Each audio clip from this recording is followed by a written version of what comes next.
नमस्कार। बारा जिला के सिमरौनगढ़ में रहल रेडियो बादल 89 मेगाहर्ट्ज तथा इंटरनेट ऑनलाइन के www.radiobadal.com हाम्रो पात्रो नेपाली पात्रो इसे सर्लाही जिला के गुड़ैते में रहल धड़कन FM 91.8 मेगाहर्ट्ज तथा इंटरनेट ऑनलाइन के www.धड़कनfm.com हाम्रो पात्रो और नेपाली पात्रो में एक साथ प्रसारण हो रहल बादल खबर में स्वागत करता हम नूर आलम बादशाह। सरलाही में एक युवती अपने घर भीतर फसरी लगा के मरल अवस्था में मिलल बाड़ी। जिला के हरिपुर नगर पालिका 3 फरहादवा रहे वाला अब्दुल फकीर के पत्नी 22 वर्षीय इला खातून काल दोपहरिया अपने घर में फसरी लगावल अवस्था में मिलल बाड़ी। लेकिन स्थानीय सब सास और ससुर सहित परिवार के सदस्य सभी इनका के मारला बाद आत्महत्या कैल जैसन देखावे के आरोप लगैले बाटे। इला के लाश पोस्टमार्टम बाद प्रादेशिक अस्पताल मलंगवा से लाश बुझ के लावे के समूह से ही काल संझिया सब सड़क में राखे प्रदर्शन कैले जिला प्रहरी कार्यालय सरलाही के डीएसपी दीपेंद्र पंजियार जानकारी देनी। प्रहरी घटना के छानबीन करके दोषी के कार्रवाई करे के प्रतिबद्धता जनने बाद स्थानीय सब सड़क से हटल रहे। निर्माण व्यवसायी संघ परसा के पूर्व अध्यक्ष रमाकांत चौरसिया पकड़ाऊ पड़ल बनी। छलफल के क्रम में दूसर का पक्ष ऊपर हाथ पात कैल आरोप में चौरसिया के प्रहरी नियंत्रण में लेल बाटे। जिला प्रशासन कार्यालय सीडीओ परसा में सहायक प्रमुख जिलाधिकारी के रोहबर में चल रहल छलफल के क्रम में चौरसिया दोसर पक्ष के व्यक्ति ऊपर हाथ पात करत कार्यालय में रहल टेबल तोड़फोड़ समेत कैला बाद उनका के नियंत्रण में लिहल जिला प्रहरी कार्यालय जनैले बाटे। परसा प्रहरी नायब उपरीक्षक डीएसपी निर्मल बुढ़ाथोकी के अनुसार जिला प्रशासन कार्यालय में हाथ पात आ तोड़फोड़ कैल कह के सूचना के आधार में चौरसिया के नियंत्रण में लिहल गई बाटे। उनका के हाल जिला प्रहरी कार्यालय में राखे डीएसपी बुढ़ाथोकी जानकारी देनी। निर्माण के क्रम में भइल लेन देन के विषय के लेके सहायक प्रमुख जिला अधिकारी भीमकांत पौडेल के रोहबर में चौरसिया आ दोसर एक निर्माण व्यवसायी बीच छलफल चलत रहे। छलफल के क्रम में उ लोग एक दूसरा ऊपर हाथ पात कर तोड़फोड़ समेत कैला बाद प्रहरी में भेजल गई सहायक प्रमुख अधिकारी भीमकांत पौडेल जानकारी देनी। चौरसिया के छोड़ेला दबाव देवेला अभी नेपाली कांग्रेस के बड़का नेता सीडीओ आ जिला प्रहरी कार्यालय में पुगल बुझल गई बा। दहेज के लेके सरलाही में दू गो अलग अलग घटना में 2 महिला के हत्या भइल बाटे। सरलाही हरिपुर नगरपालिका वार्ड नंबर 3 स्थित फरहादवा वार्ड नंबर 6 स्थित लक्ष्मीपुर में 2 महिला के हत्या भइल बाटे। वार्ड नंबर 3 स्थित फरहादवा के अब्दुल शाह फकीर अंदाजी 23 वर्षीय श्रीमती ईदा खातून के हत्या कल जिला प्रहरी कार्यालय सरलाही के प्रमुख प्रहरी उपरीक्षक नरेश राज सुवेदी जानकारी दिले बानी। सुवेदी के अनुसार अब्दुल पत्नी के नैहर से 1 लाख न लेवल कहत बेर मानसिक तथा शारीरिक यातना देत रहनी। यातना बाद ईदा नैहर गईनी, लेकिन छलफल के खातिर कुछ समय अगाड़ी वहाँ के घर लौटल स्थानीय इंदी मंसूर बतानी। ईदा के पिता मंसूर शाह फकीर अब्दुल आ उनकर परिवार ईदा के बेर शारीरिक और मानसिक यातना देहल आरोप लगैनी। ईदा के 5 बरिस के बेटा कमल कहला बाद मात्र हत्या भइल बाटे। लाश हेरे गईला पर ईदा के शरीर के भीतर माटी लागल आ मुँह में कपड़ा कोचल रहे। बुआ शाह बतानी मारपीट बाद मृत्यु भइल ईदा के लटकावल गई रहे। घटना में संलग्न भइल आरोप में प्रहरी 2 जने के नियंत्रण में ले बाटे। ईदा के लाश के पोस्टमार्टम के खातिर प्रादेशिक अस्पताल सरलाही में राखल गई रहे। ओकरा बाद परिवारजन के बुझाल गई बाटे। साथ ही वार्ड नंबर 6 स्थित लक्ष्मीपुर में जल रहल अवस्था में 1 जने के लाश प्रहरी नियंत्रण में ले बाटे। उहे स्थान में रहल अंदाजी 45 वर्षीय इंद्रकला देवी शाह के पति राजाराम शाह मारपीट करके घायल बनेले बाद मृत्यु भइल प्रहरी के कहना रहल बाटे। दहेज के विषय के लेके विवाद भइले पर पत्नी के मारपीट से घायल भइल इंद्रकला के इलाज न करा के घर में राखल आ कुछ समय बाद मृत्यु भइल रहे। इंद्रकला देवी के लाश के लखनदेही नदी में दाह संस्कार करे लागल बाद खबर मिलने बाद सबके जरूरत अवस्था में नियंत्रण में लेके जिला प्रहरी कार्यालय सरलाही के प्रहरी प्रवक्ता नायब उपरीक्षक दीपेंद्र पंजियार जानकारी देनी। लालबंदी हरिवन के सीमाना में रहल लखनदेही नदी में जल रहल चीता से लाश के नियंत्रण में लेके आधा जरल शरीर बरामद करके पोस्टमार्टम के खातिर प्रादेशिक अस्पताल सरलाही भेजल गई बाटे। इंद्रकला देवी के पति राजाराम घटना भइल दिन से ही फरार बनी। लाश के कानूनी प्रक्रिया पूरा न करके जरावेला सहयोग कैल 6 जने के प्रहरी नियंत्रण में ले बाटे। जनकपुर धाम से चोरी के सामान सहित एक जने पकड़ाव पड़ल बाटे। जनकपुर धाम उपमहानगर पालिका 12 हनुमान नगर स्थित से स्थानीय के सहयोग में प्रहरी चौकी हनुमान नगर से सादा पोशाक में खटल टोली सामान सहित एक जने के नियंत्रण में लिहल जिला प्रहरी कार्यालय धनसा जनैले बा। पकड़ाव पड़े वाला में 23 वर्षीय राजेश मंडल रहल। प्रहरी प्रवक्ता परिणाम परीक्षक देव प्रसाद गौतम जानकारी देनी। प्रहरी युवक के साथ से मोबाइल 2 थान, नेपाली रुपया 2000, भारतीय रुपया 870, चांदी के पाजू 2 थान, कान में लगावे वाला मुद्रा 1 थान, पर्स 1 थान सहित चोरी करके भाग रहल अवस्था में युवक के नियंत्रण में लिहल गई बाटे। इस संबंध में था अनुसंधान हो रहा। जिला प्रहरी कार्यालय धनसा जानकारी दिले बाटे। पारसा के बीरगंज महानगर पालिका में नाला साफा करला पर गोली बरामद भइल बाटे। बीरगंज 10 में रहल मुख्य नाला साफा करे के क्रम में आज सवेरे 9:30 बजे शंकास्पद प्लास्टिक के झोरा मिलल रहे। सर सफाई कर्मचारी तत्काल जिला प्रहरी कार्यालय परसा में खबर कैले रहे। प्रहरी न्याय परीक्षक निर्मल बुढ़ाथोकी के अनुसार खबर प्राप्त होने साथ प्रहरी चौकी आदर्श नगर से प्रहरी टोली परिचालन कल गए रहे। परसा के प्रहरी प्रवक्ता समेत रहल डीएसपी बुढ़ाथोकी स्थानीय जनप्रतिनिधि के रोहबर में उक्त प्लास्टिक के झोरा खोल के देखला पर विभिन्न प्रकार के हथियार में प्रयोग वाले 102 राउंड गोली मिलल रहे।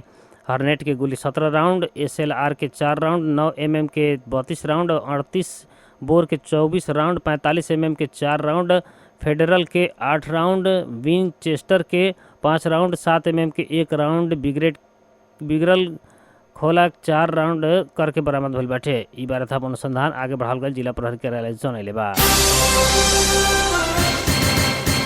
पिछड़ल तथा आर्थिक के रूप में विपन्न घर परिवार के नेपाल विद्युत प्राधिकरण निःशुल्क विद्युत मीटर वितरण कइले बाटे। प्राधिकरण मध्य प्रदेश के महोत्तरी के गौशाला 2 धनसा के धनसा धाम वितरण केंद्र अंतर्गत के क्षेत्र से बसवास करे वाला विपन्न वर्ग के घर परिवार के निःशुल्क के विद्युत मीटर वितरण कइल गइल बाटे। मुल्क भर रहल अपन वितरण केंद्र मार्फत विपन्न वर्ग के प्राधिकरण से निःशुल्क मीटर उपलब्ध करा के विद्युत जड़ान करत आइल बाटे। विपन्न वर्ग प्राधिकरण के मापदंड के अनुसार 5 से 30 एम्पीयर क्षमता के बक्स सहित के single phase engineer meter MBC box निःशुल्क ले बा। प्राधिकरण से मीटर जड़ान के खातिर सेवा शुल्क नाली मीटर के 1935 रुपया MCB के मूल्य अधिकतम 2 गो पोल करीब 100 मीटर तक के सर्विस केबल जड़ान कैला पर लागे वाला शुल्क सहित नया मीटर जड़ान कैला पर प्रति घर परिवार 12,000 से लेकर 15,000 रुपया खर्च होखेला। गौशाला धनसा में वितरण केंद्र अंतर्गत क्रमशः 68 आ 162 विपन्न घर परिवार के निःशुल्क मीटर वितरण कल गए बाटे। मध्य प्रदेश के 8 जिला में प्राधिकरण के 10,44,000 ग्राहक मध्य ग्राहक के संख्या 9,34,000 ए मध्य घर में 5 एम्पीयर के सिंगल फेज मीटर रख के मासिक रूप में 30 रुपया तिरे वाला 20 यूनिट विद्युत निःशुल्क मिले वाला ग्राहक के संख्या 2 लाख रहल बाटे। नेपाल में आवे वाला मंगर से गर्मी कुछ कम होके के मौसम भी जानकारी दिल बाटे। अरब सागर में विकसित भइल बिरबजय आंधी बंगाल के खाड़ी में विकसित न्यूनतमीय चाप अवस्था के कारण आवे वाला मंगर से नेपाल में बदली होकर गर्मी घटे के संभावना रहल। जलवायु तथा विपद विज्ञ डॉक्टर धर्मराज प्रति बतैनी। ई 2 गो प्रणाली से मानसून वायु के उत्तर तरफ धकेली में सहयोग करे वाला भइला से मंगर से आज चाहे बुध से मानसून नेपाल में प्रवेश करे के संभावना देखल गई। वहाँ के बतैले बानी आज मानसून भारत के केरला के सभी भाग सहित कर्नाटक के कुछ भाग और बंगाल के खाड़ी के पूर्व उत्तर भाग में पुगल बाटे। ओतहा आए वाला 48 घंटा में मानसून थप सक्रिय होखे के भारत के मौसम विभाग जनले बाटे। जल्दिए सक्रिय हो रहा मानसून के अरब सागर के आंधी आ बंगाल के खाड़ी के न्यूनतमीय चाप अवस्था से जल्दिए नेपाल तरफ धकेले वाला भइला से नेपाल में गर्मी घटे के दिन नजीक रहल जलवायु विद्युत उपरेती बतैले बानी। यह बीच आज स्थानीय वायु के कारण काठमांडू के उपत्यका में गर्मी सामान्य घटल बाटे। देश के कुछ जगह में पानी भी पड़ल बाटे। पिछला 3 घंटा में म्याग्दी के घोरे पानी या सिंधुली के कुसुम टार में 17 मिलीमीटर से ज़्यादा पानी पड़ल बा। आज ताप्लेजुंग, सोलखुम्बू, दोलखा, मकवानपुर, कास्की, प्यूठान, रोल्पा लगायत के जिला में भी हल्का वर्षा भइल बाटे। तराई के मध्य जिला में सहे ना सके वाला गर्मी ऐसे बाटे। मध्य पश्चिम तराई के बहुत ऐसा जगह में तापक्रम 40 डिग्री सेल्सियस से ऊपर पुगल बाटे। तराई मध्य के जिला में गर्म हवा चले के क्रम जारी रहला से सतर्कता अपना वाला मौसम पूर्वानुमान महाशाखा अनुरोध कैले बाटे। लागू औषध नियंत्रण ब्यूरो NCB सीना मंगल से एक लागू औषध कारोबारी के नियंत्रण में लेल बाटे। NCB के टोली तिरभुवन विमानस्थल नजीक के सीना मंगल स्थित शंभू मार्ग में लागू औषध कारोबारी के नियंत्रण में लेके क्रम में ब्यूरो के टोली गोली चलेले बा। आज से सवेरे गोली प्रहार करके लागू औषध कारोबारी विकास भगत के नियंत्रण में लिहल NCB जनैले बाटे। वहाँ के KMC अस्पताल में इलाज हो रहा बा। वहाँ के गोड़ के नीचे गोली मार के नियंत्रण में लिहल गईल बाटे। पकड़ाऊ पड़ल व्यक्ति से कुछ मात्रा में लागू औषध बरामद कल गईल बाटे। खैरो हीरोइन कारोबार में संलग्न समूह के अन्य कुछ फरार भइल बाटे। गोली प्रहार बाद घायल भइल उक्त व्यक्ति इलाज के खातिर अस्पताल में भर्ना भइल बाटे। लोकतांत्रिक समाजवादी पार्टी लोजपा नेपाल के अध्यक्ष महंत ठाकुर नियमित स्वास्थ्य उपचार के खातिर भारत के नया दिल्ली प्रस्थान कैले बानी। स्वास्थ्य उपचार के फॉलोअप के खातिर अध्यक्ष ठाकुर आज दोपहरिया दिल्ली प्रस्थान कैले बानी। ये बात लोजपा के कार्यकारिणी सदस्य केशव झा बतानी। वहाँ के अनुसार अध्यक्ष ठाकुर अपन धड़कन में लगावल गई पेसमेक आ एंजियोग्राफी के फॉलोअप के खातिर दिल्ली गइल बानी। वहाँ के इलाज करा के एक हफ्ता बाद स्वदेश लौटी हन।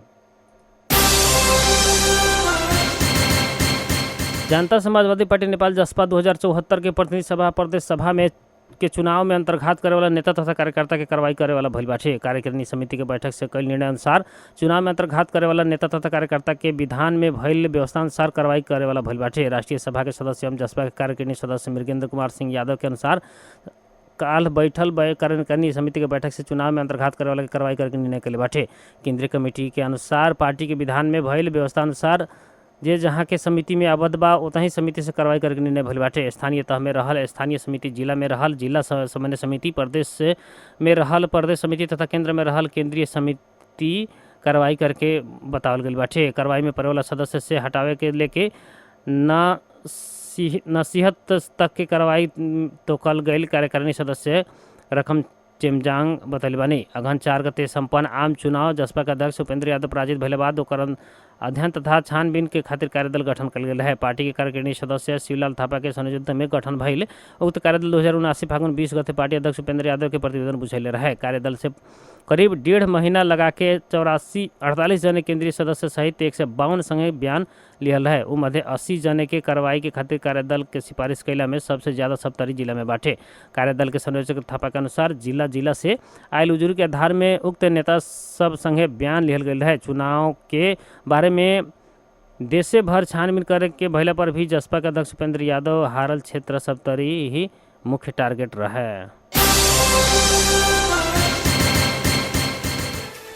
12 जिला के सिमरौनगढ़ में रेडियो बादल 89 मेगाहर्ट्ज तथा इंटरनेट ऑनलाइन के www.radiobadal.com हाम्रो पात्र नेपाली पात्र सही सर्लाही जिला के गोड़ीतर महल धड़कन FM 91.8 मेगाहर्ट्ज तथा इंटरनेट ऑनलाइन के www.धड़कनfm.com हाम्रो पात्र नेपाली पात्र साथे एक साथ प्रसारण हो रहा बादल खबर से प्राविधिक मित्र रुस्तम सहित हम नूर आलम बादशाह के विदा दी। नमस्कार।